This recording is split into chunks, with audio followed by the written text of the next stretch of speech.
Hello sa inyong lahat. Ako si May.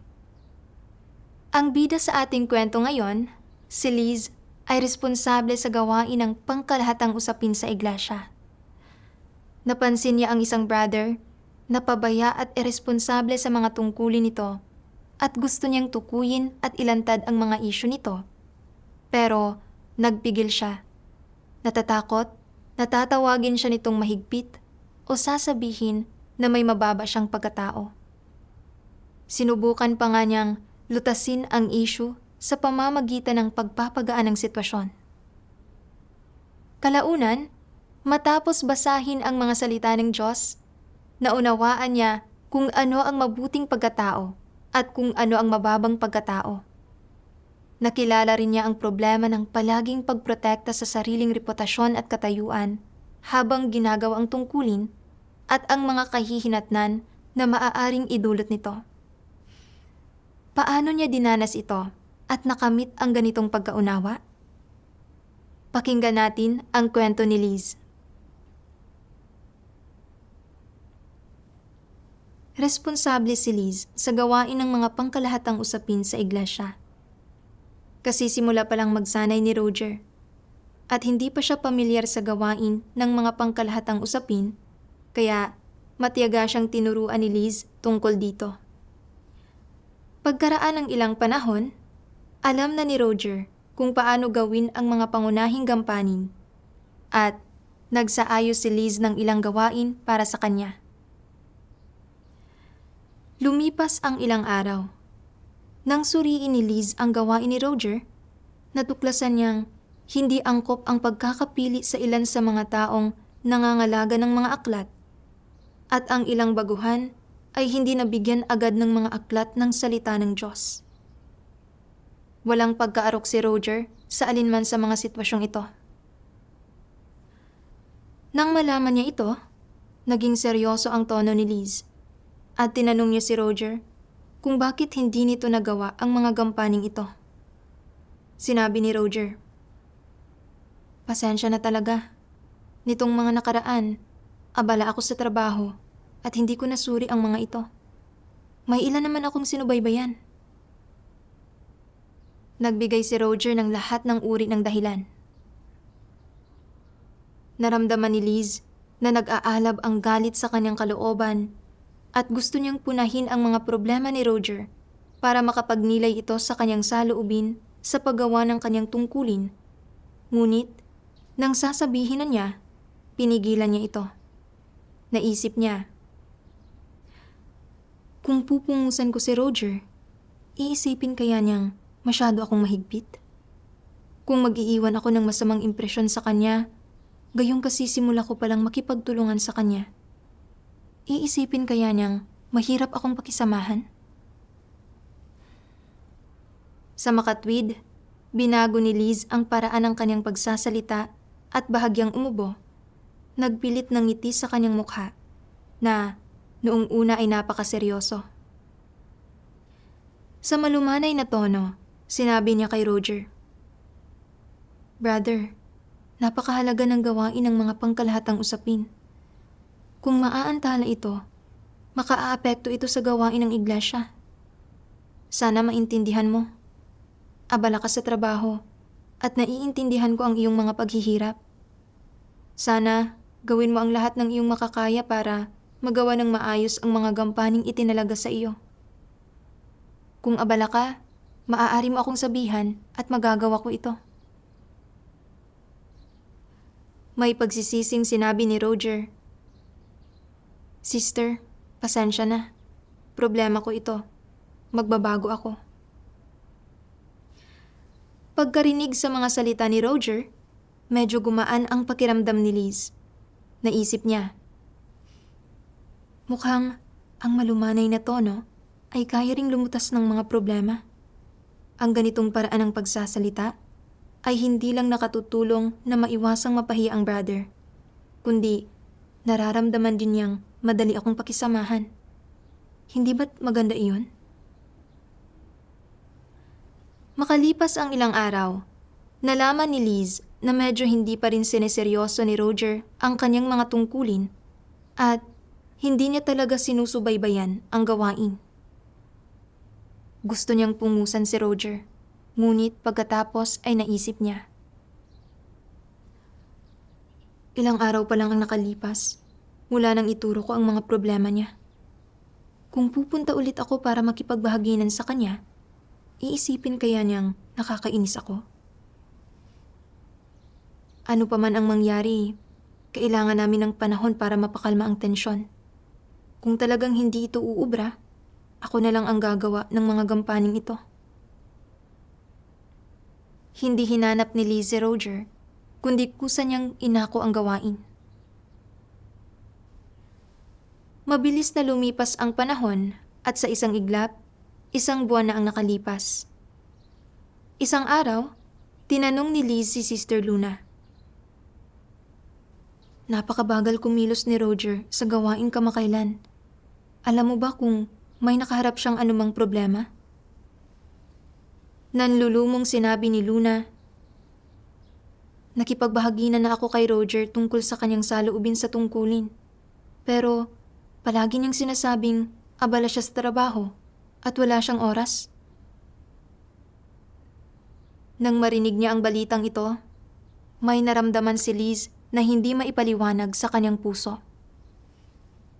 Tahimik siyang nanalangin sa Diyos para hanapin kung anong mga aral ang dapat niyang matutunan mula sa bagay na ito. Kalaunan, binasa niya ang mga salita ng Diyos.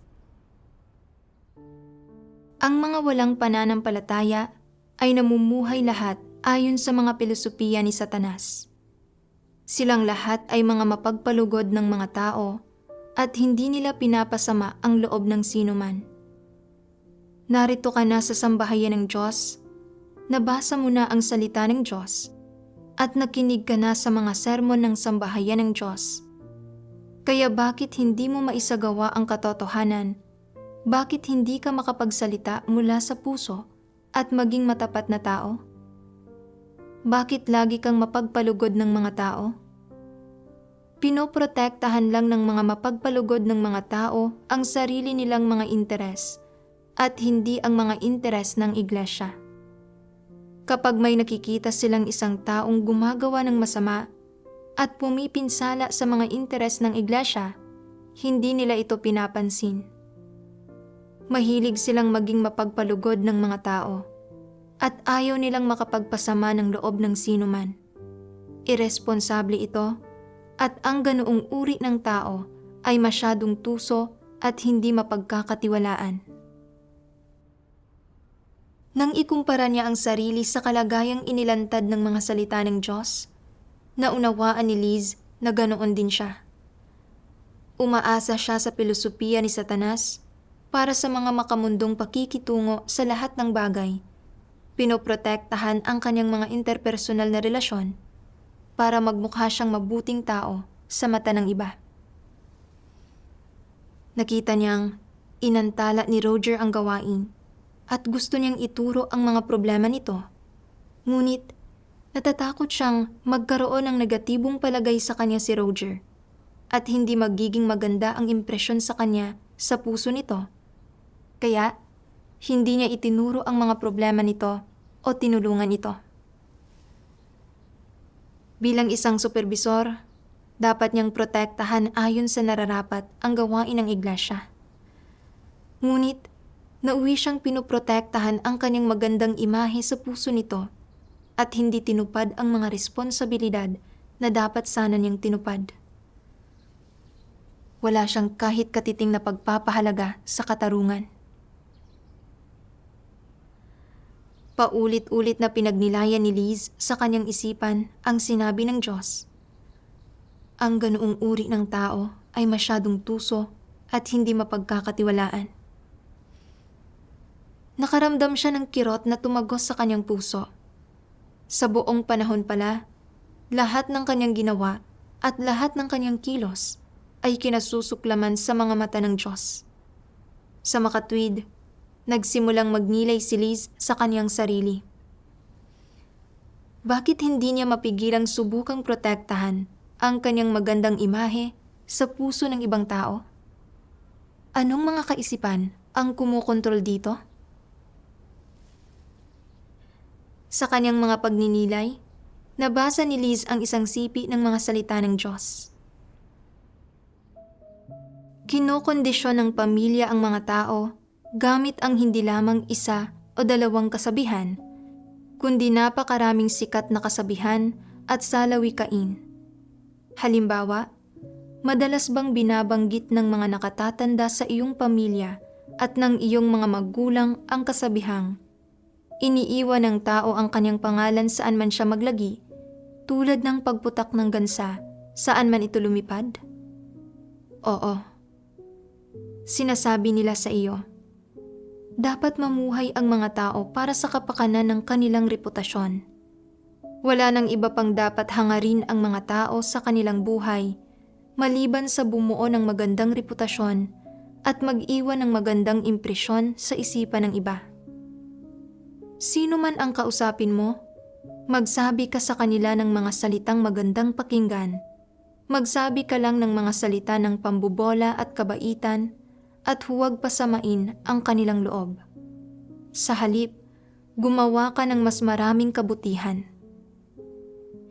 Itong partikular na epekto ng pagkokondisyon ng pamilya ay may tiyak na epekto sa pag-uugali o mga prinsipyo ng pag-asal ng mga tao na may hindi maiiwasang kahihinatnan kung saan binibigyang halaga nila ang kasikatan at pakinabang.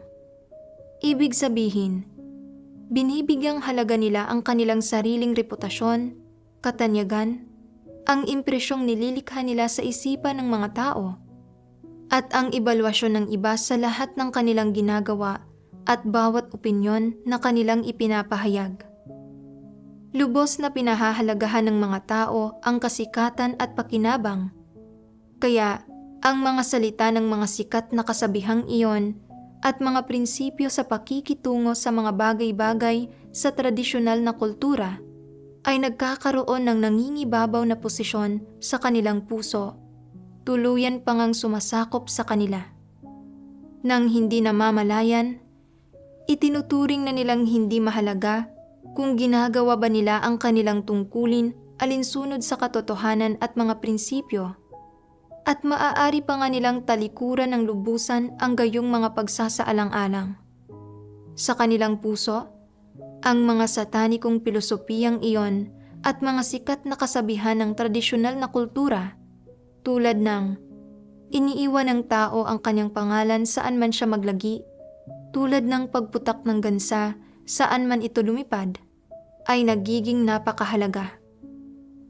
Ang kasabihang, iniiwan ng tao ang kanyang pangalan saan man siya maglagi, tulad ng pagputak ng gansa saan man ito lumipad, ay malalim nang nakaugat sa puso mo at naging salawikain mo na ito. Naimpluwensyahan at nakondisyon ka ng kasabihang ito mula noong bata ka pa, at maging paglaki mo ay madalas mong inuulit ang kasabihang ito para maimpluwensyahan ang susunod na henerasyon ng iyong pamilya at ang mga taong nakapaligid sa iyo. Siyempre, ang mas malala pa ay pinanghawakan mo ito bilang iyong pamamaraan at prinsipyo sa pag-asal at pagharap sa mga bagay-bagay, at bilang layon at direksyon pa nga na hinahangad mo sa buhay. Ang layon at direksyon mo ay mali, kaya naman, tiyak na negatibo ang huling kalalabasan. Sapagkat ang diwa ng lahat ng ginagawa mo ay para lamang sa iyong reputasyon at para lamang isagawa ang kasabihang, iniiwan ng tao ang kanyang pangalan saan man siya maglagi, tulad ng pagputak ng gansa saan man ito lumipad. Hindi mo hinahangad ang katotohanan at ikaw mismo ay hindi alam iyon. Sa tingin mo ay walang mali sa kasabihang ito, dahil hindi ba't dapat mamuhay ang mga tao para sa kapakanan ng kanilang reputasyon? Tulad ng karaniwang kasabihan na, iniiwan ng tao ang kanyang pangalan saan man siya maglagi, tulad ng pagputak ng gansa saan man ito lumipad. Ang kasabihang ito ay tila napaka-positibo at marapat, kaya hindi mo namamalayang tinatanggap mo ang epekto ng pagkokondisyon nito at itinuturing ito bilang isang positibong bagay. Sa sandaling ituring mo ang kasabihang ito bilang isang positibong bagay, hindi mo namamalayang hinahangad at isinasagawa mo ito. Kasabay nito, hindi mo namamalayan at nalilitong na pagkakamalan mo ito bilang ang katotohanang pamantayan.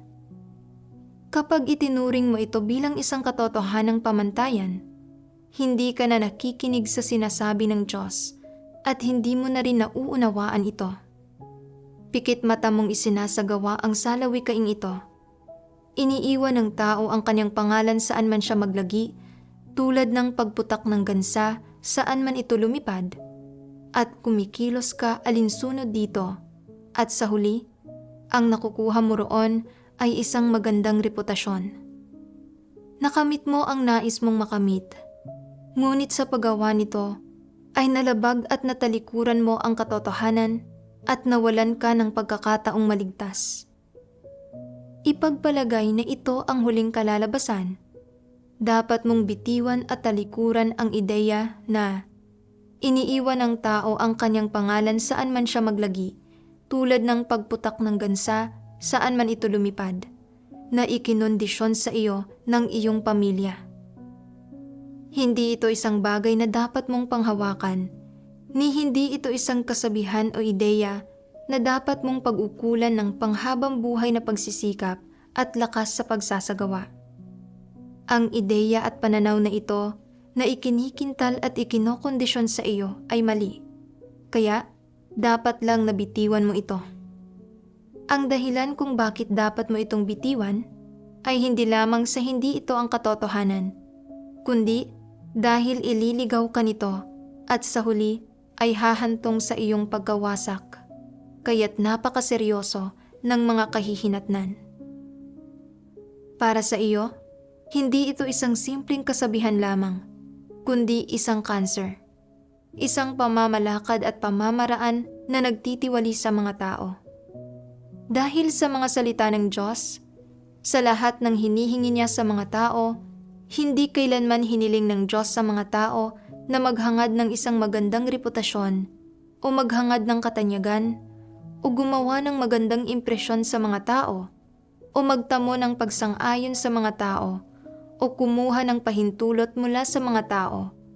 Ni hindi siya naghikayat na mamuhay ang mga tao para sa kasikatan o para mag-iwan ng magandang reputasyon. Nais lamang ng Diyos na gampanan ng maayos ng mga tao ang kanilang tungkulin at magpasakop sila sa Kanya at sa katotohanan. Sa makatwid, patungkol sa iyo, ang kasabihang ito ay isang uri ng pagkokondisyong mula sa iyong pamilya na dapat mong bitiwan. Pagkatapos basahin ang paglalantad ng mga salita ng Diyos, naunawaan ni Liz na ginagamit ni Satanas ang edukasyon at mga panghubog na epekto ng pamilya para itanim ang iba't ibang satanikong batas sa murang puso ng mga tao, tulad ng iniiwan ng tao ang kanyang pangalan saan man siya maglagi, tulad ng pagputak ng gansa saan man ito lumipad, at kailangan ng mga tao ang kanilang pagpapahalaga sa sarili, tulad ng pangangailangan ng puno sa balakbak nito.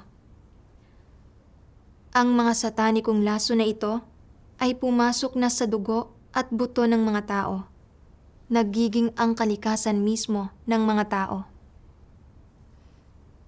Hindi mapigilan ng mga tao na mamuhay ayon sa mga bagay ni ito at itinuturing ang reputasyon at katayuan bilang kanilang buhay.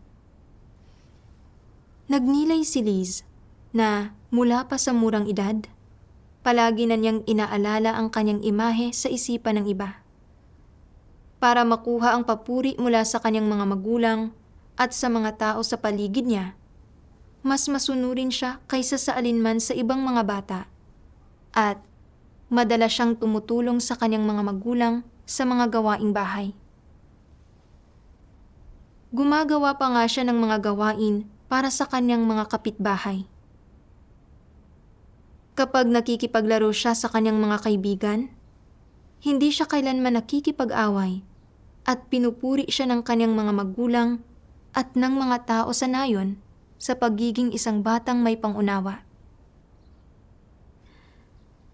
Nang magsimula siyang magtrabaho, kung may sino mang kasamahan sa trabaho na humihingi ng tulong kay Liz, palagi siyang pumapayag. Minsan, kapag may alitan sa kanyang mga kasamahan, gaano man siya hindi nasisiyahan, hindi siya agad nagagalit, at palagi niyang pinangangalagaan ang may pagkakasundong mga ugnayan niya sa kanyang mga kasamahan. Pagkatapos sumali sa iglesia, malaki pa rin ang pagtutuon ni Liz sa kanyang imahe sa isipan ng kanyang mga kapatid.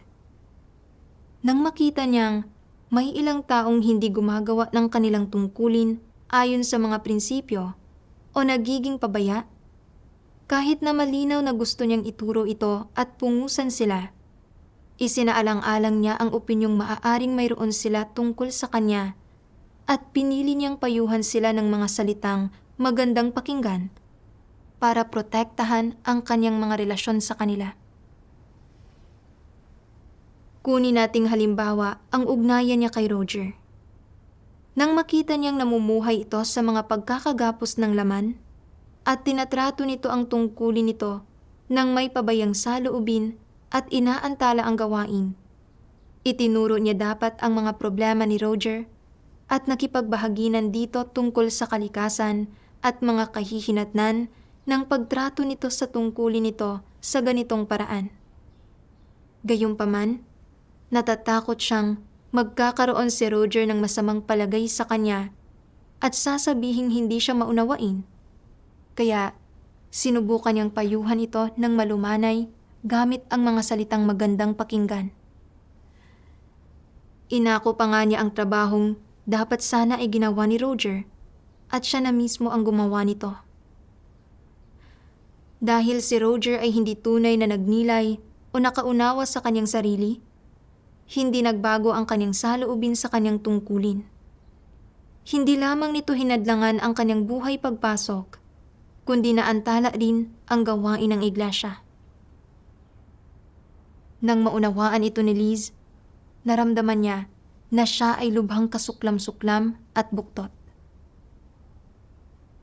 Bilang isang supervisor, dapat sana niyang pinrotektahan ang gawain ng iglesia at pinasan ang isang pasanin para sa buhay pagpasok ng kanyang mga kapatid.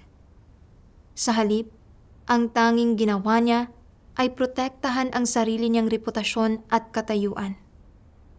Kung hindi niya ito babaguhin, sa huli ay kasusuklaman siya at ititiwalag ng Diyos. Isang araw, sa panahon ng mga devosyonal, nabasa niya ang isang sipi ng mga salita ng Diyos na talagang nakaantig sa kanya. Sabi ng makapangyarihang Diyos, kailangang may pamantayan para sa pagkakaroon ng mabuting pagkatao. Hindi kasama rito ang pagtahak sa gitnang daan, hindi pagkapit sa mga prinsipyo, pagsisikap na huwag mapasama ang loob ng sinuman, pagsipsip kahit saan ka magpunta, pagiging madulas at wais sa lahat ng iyong nakakasalamuha, at pagtitiyak na puro maganda ang sasabihin ng lahat tungkol sa iyo. Hindi ito ang pamantayan. Ano kung gayon ang pamantayan? Ito ay ang magawang magpasakop sa Diyos at sa katotohanan. Ito ay ang pagkakaroon ng mga prinsipyo at pag-ako ng responsibilidad tungkol sa kung paano hinaharap ng isang tao ang kanyang tungkulin at ang iba't ibang uri ng mga tao, pangyayari at bagay. Ito ay malinaw na nakikita ng lahat. Ang lahat ay maliwanag tungkol dito sa kanilang puso. Bukod doon, sinisiyasat ng Diyos ang puso ng mga tao at alam niya ang kanilang tunay na sitwasyon, bawat isa sa kanila. Kahit sino pa sila, walang makakalinlang sa Diyos. May ilang tao na palaging ipinagyayabang na nagtataglay sila ng mabuting pagkatao. Hindi raw sila kailanman nagsasalita ng masama tungkol sa iba. Hindi kailanman namiminsala sa mga interes ng ibang tao. At hindi kailanman nag-iimbot sa ari-arian ng ibang mga tao. Mas pinipili pa ngang magdusa ng kawalan kaysa manamantala ng iba kapag mayroong alitan sa mga interes. At iniisip ng lahat ng iba na sila ay mabubuting tao. Gayunpaman, kapag gumagawa ng kanilang mga tungkulin sa sambahayan ng Diyos, sila ay tuso at mapanlansi, palaging nagpapakana para sa kanilang sarili. Walang kahit isang bagay kung saan isinasaalang-alang nila ang mga interes ng sambahayan ng Diyos, ni anumang bagay kung saan nakikibahagi sila sa pagkaapurahan ng Diyos at iniisip nila kung ano ang iniisip ng Diyos, ni anumang bagay kung saan kaya nilang isantabi ang sarili nilang mga interes alang-alang sa kanilang mga tungkulin. Hindi nila kailanman tinatalikdan ang sarili nilang mga interes. Kahit na nakikita nilang gumagawa ng kasamaan ang masasamang tao, hindi nila inilalantad ang mga ito. Wala silang mga prinsipyo o kung anuman. Anong uri ng pagkatao ito? Hindi ito mabuting pagkatao. Huwag ninyong pansinin ang sinasabi ng gayong mga tao. Dapat ninyong tingnan ang kanilang isinasabuhay, ang kanilang ibinubunyag, at ang kanilang saloobin kapag ginagampanan nila ang kanilang mga tungkulin, pati na ang kanilang kalagayang panloob at ang kanilang minamahal. Kung ang pagmamahal nila sa sarili nilang kasikatan at pakinabang ay nakahihigit sa kanilang katapatan sa Diyos, kung ang pagmamahal nila sa kanilang sariling kasikatan at pakinabang ay nakahihigit sa mga interes ng sambahayan ng Diyos, o kung ang kanilang pagmamahal sa sarili nilang kasikatan at pakinabang ay nakahihigit sa konsiderasyong ipinapakita nila para sa Diyos, nagtataglay ba ang gayong mga tao ng pagkatao? Hindi sila mga taong may pagkatao. Nakikita ng iba at ng Diyos ang kanilang paggawi. Napakahirap para sa gayong mga tao na matamo ang katotohanan.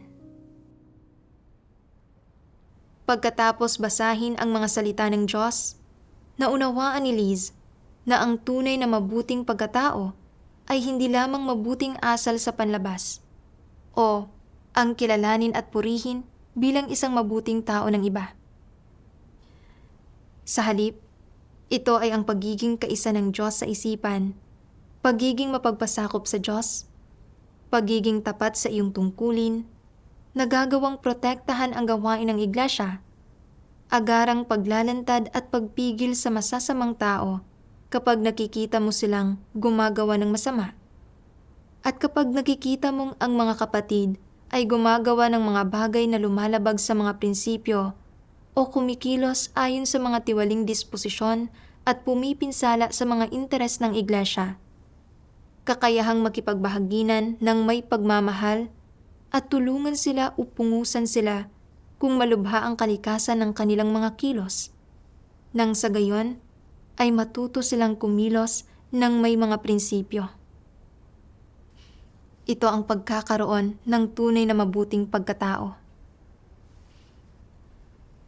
Dati, palaging naniniwala si Liz na ang pagkakaroon ng mabuting pagkatao ay nangangahulugang hindi pagkagalit, hindi pakikipagtalo o pakikipag-away, at pagiging mabait at malumanay sa iba. Sa pamamagitan ng paglalantad ng mga salita ng Diyos, sa wakas ay naunawaan niyang sa katunayan ay may mga tiwaling disposisyong nagtatago sa likod ng ganitong uri ng mabuting pagkatao. Ito ay mapagpaimbabaw at mapandinlang. Naramdaman ni Liz na talagang napakahangal niya. Nagnilay si Liz kung paanong malinaw niyang nakitang inantala ni Roger ang gawain. Ngunit hindi lamang niya hindi itinuro ang mga problema nito at hindi siya nakipagbahaginan at tumulong dito.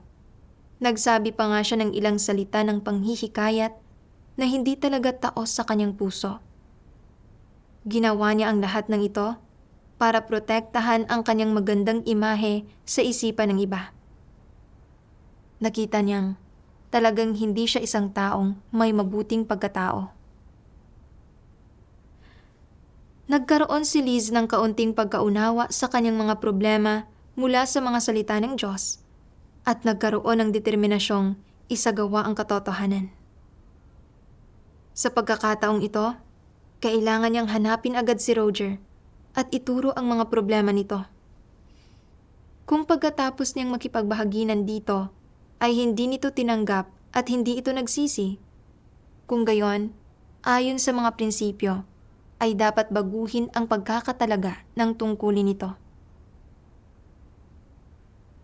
Biglang naisip ni Liz kung paanong si Roger ay namumuhay buong araw sa mga pagkakagapos ng pamilya at sa katunayan, pagod na pagod din naman talaga ito. Kung pupungusan lang niya ito at ituturo ang kanyang mga problema, magiging negatibo kaya ito? Gayunpaman, kung hindi niya ituturo ang mga ito, hindi niya malulutas ang issue. Nang maisip niya ito, hindi alam ni Liz kung paano magsagawa, kaya nanalangin siya sa Diyos. Pagkatapos, naghanap siya ng landas ng pagsasagawa sa mga salita ng Diyos. Nabasa niya ang mga salita ng Diyos. Kailangan mong pakitunguhan ang tunay na mga kapatid nang ayon sa mga katotohanang prinsipyo. Paano man sila nananampalataya sa Diyos o anumang landas ang kanilang tinatahak, dapat mo silang tulungan sa diwa ng pagmamahal. Ano ang pinakamaliit na epektong dapat makamtan ng isang tao? Una, hindi ito nakakatisod sa kanila at hindi sila ginagawang negatibo. Pangalawa, nakatutulong ito sa kanila at napapabalik sila nito mula sa maling landas. At pangatlo, tinutulungan sila nitong maunawaan ang katotohanan at piliin ang tamang landas. Ang tatlong uri ng epektong ito ay makakamtan lamang sa pagtulong sa kanila sa diwa ng pagmamahal. Kung wala kang tunay na pagmamahal, hindi mo makakamtan ang tatlong uring ito ng epekto at sa pinakamainam ay isa o dalawa lamang ang makakamtan mo. Ang tatlong uri ding ito ng epekto ang tatlong prinsipyo sa pagtulong sa iba. Alam mo ang tatlong prinsipyong ito at nauunawaan mo ang mga ito, ngunit paano talaga na ipatutupad ang mga ito? Talaga bang nauunawaan mo ang paghihirap ng iba? Hindi ba't isa pa itong problema? Dapat mo ring isipin, ano ang pinagmumulan ng kanyang paghihirap? May kakayahan ba akong tulungan siya? Kung masyadong maliit ang tayog ko at hindi ko malutas ang kanyang problema at nagsalita ako ng walang ingat, baka sa maling landas ko siya maituro. Bukod pa roon, kumusta ang abilidad na makaarok ng taong ito at ano ang kakayahan niya? Sarado ba siya sa kanyang paniniwala? Mayroon ba siyang espiritual na pangunawa? Kaya ba niyang tanggapin ang katotohanan? Hinahangad ba niya ang katotohanan? Kung makikita niyang mas mahusay ako sa kanya at nakipagbahaginan ako sa kanya, uusbong ba sa kanya ang paninibugho o pagiging negatibo? Kailangang isaalang-alang ang lahat ng tanong na ito. Matapos mong maisaalang-alang ang mga tanong na ito at malinawan sa mga ito, makipagbahaginan ka sa taong iyon. Basahin mo ang ilang sipi ng mga salita ng Diyos na naaangkop sa kanyang problema at bigyang kakayahan siyang maunawaan ang katotohanan sa mga salita ng Diyos at mahanap ang landas na isasagawa. Sa gayon, malulutas ang problema at makakaalis sila sa kanilang paghihirap. Hindi madaling tunay na malutas ang isang problema. Dapat mong maunawaan ang katotohanan, makita ang diwa ng problema, at pagkatapos ay dapat kang magbahagi sa iba ng malinaw ayon sa mga katotohanang prinsipyo at makapagbahagi tungkol sa landas ng pagsasagawa sa paraang nauunawaan ng iba. Sa ganitong paraan, hindi lamang mauunawaan ng mga tao ang katotohanan, kundi magkakaroon pa sila ng landas para isagawa ito. Doon lamang maituturing na nalutas na ang problema. Lubhang malinaw na ipinaliliwanag ng mga salita ng Diyos ang mga prinsipyo kung paano tutulungan ang mga tao. Naunawaan ni Liz na kailangang kumilos ayon sa tayog ng mga tao at alamin ang kanilang mga tunay na paghihirap upang hindi sila matisod, matulungan sila, at maipaunawa sa kanila ang mga layunin ng Diyos, maunawaan ang sarili nilang mga tiwaling disposisyon, at makahanap ng landas ng pagsasagawa at pagpasok mula sa mga salita ng Diyos. Bukod pa rito, sa pagbabahaginan ay kailangan mong tratuhin ng taos-puso ang mga tao at hindi maaaring maging pabaya sa mga tao o magkaroon ng anumang ibang mga intensyon. Kung nagsasabi ka lang ng mga salitang magandang pakinggan na salungat sa nasa puso mo, kahit na malumanay kang magsalita, mapagpaimbabaw pa rin ito. Ito ay hindi taos-pusong pagkagiliw at mga huwad na intensyon. Sa kabilang banda, kung ang iyong mga salita ay tunay at naglalayon kang tulungan ang mga tao, kahit na magsalita ka ng masakit o pagalitan mo pa sila, angkop pa rin iyon. Kung malinaw kang nagbabahagi tungkol sa katotohanan at nauunawaan ng ibang tao ang katotohanan, ngunit hindi niya ito isinasagawa o binabaliwala pa nga ng lubos ang gawain ng sambahayan ng Diyos. Kung gayon, maaari mo siyang pungusan o tanggalin sa malulubhang kaso. Naisip ni Liz kung paanong si Roger ay isang baguhan at may tunay na pananampalataya sa Diyos. Dahil lamang sa ilang tunay na paghihirap sa kanyang buhay, kaya kinailangan niyang magtrabaho at hindi niya alam kung paano magsagawa kapag may salungatan sa pagitan ng trabaho at tungkulin. Kinailangan ni Liz na humanap ng mga kaugnay na sipi ng mga salita ng Diyos na nakatuon sa kalagayan at mga paghihirap ni Roger para magbahagi at matulungan siya. Ituro ang mga mapanganib na kahihinatnan ng pamumuhay sa ganitong kalagayan at magbahagi tungkol sa layunin ng Diyos na iligtas ang sangkatauhan, tungkol sa mga espiritual na labanan, at tungkol sa isang landas ng pagsasagawa para maghimagsik laban sa laman. Kung pagkatapos niyang magbahagi ng malinaw tungkol dito ay hindi pa rin nagbago si Roger, maaari niya itong pungusan o bigyan ng babala. At kung hindi pa rin ito magbabago, tatanggalin na ito. Matapos magkaroon ng landas ng pagsasagawa, biglang gumaan ang pakiramdam ni Liz. Kinabukasan, nakipagkita si Liz kay Roger. Sinabi niya, "Brother Roger, hindi ko isinagawa ang katotohanan dati. Nang marinig kong palagi mong sinasabing abala ka at wala kang oras para gawin ang iyong tungkulin, pumanig ako sa iyong laman at isinaalang-alang ko ang iyong kahinaan. Sa panlabas, hindi ako kailanman naging mahigpit sa iyo at hindi ko itinuro ang iyong mga problema. Sa katunayan, ipinapahamak kita sa paggawa nito. Ngayon, gusto kong talakayin ang isang seryosong isyu sa iyo. Isa itong isyu na may kaugnayan sa ating saloobin sa ating tungkulin." Pagkatapos makipagbahaginan ni Liz, nagsisi si Roger at sinabing, "Totoo iyan. Palagi akong namumuhay sa laman at napakalayo ng aking relasyon sa Diyos.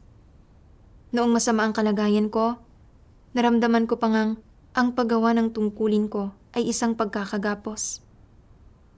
Ngayon, salamat sa pagbabahagi ng ito. Sa wakas ay naunawaan ko kung gaano nakakatakot ang aking kalagayan. Salamat sa Diyos. Ang mga sinabi mo ay tumagos sa puso ko. Ngunit napakalaking tulong nito sa akin. Mula ngayon, gagawin ko ng maayos ang aking tungkulin." Pagkatapos, bagamat napakaabala pa rin ni Roger sa trabaho, kaya niyang ayusin ng makatwiran ang kanyang oras para magawa niya ang kanyang tungkulin at magkamit ng ilang resulta. Nang makita ni Liz ang eksanang ito, labis siyang naantig. Naranasan niyang sa pamamagitan lamang ng pagkilos ayon sa mga salita ng Diyos siya, magkakaroon ng landas na tatahakin at makapagbibigay ng pakinabang sa iba. Pagkatapos ng karanasang ito, labis na naantig si Liz at nakitang lalo lamang siyang gagawing mapagpaimbabaw ng pamumuhay ayon sa mga satanikong batas. Magiging tuso siya at mapanlinlang at mauuwi lamang na pinipinsala ang sarili at ang iba. Sa pamamagitan lamang ng pagsasagawa ayon sa mga salita ng Diyos siya, makapamumuhay ng may wangis ng tao. Dito na nagtatapos ang kwento natin para sa araw na ito.